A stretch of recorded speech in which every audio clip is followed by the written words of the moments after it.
So in this next example, we're asked to label the growth and decay. So this is decay because it's less than 1, right?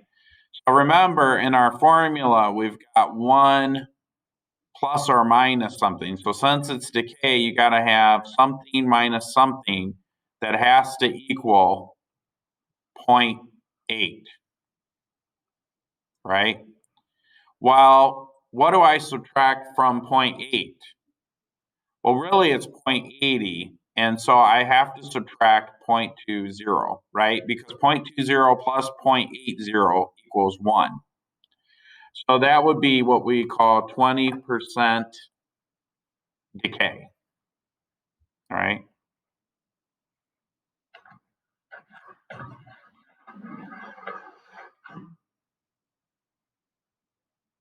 Okay. And then, well, that just looks crappy. Let me squeeze it in there better. So this would be 20% decay. Now this one is greater than 1. What am I adding to it? Well, really, I'm saying 1 plus 0.60 is equal to 1.60, but that's the same as 1.6, right? So that's how I get the 1.6. So this is a 60% growth because this is larger than 1.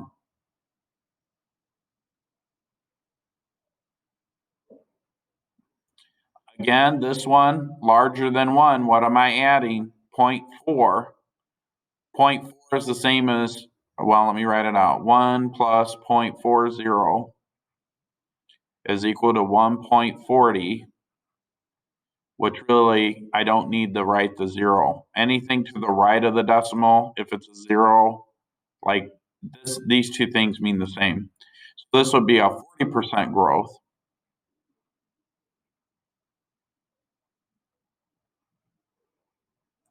This one is way less than 1, so it's a decay for sure, and decay means we're subtracting something. So 1 is the same as like 1.00. So what do I got to subtract to get 0.20? I got to subtract 0.80, right? So that's an 80% decay.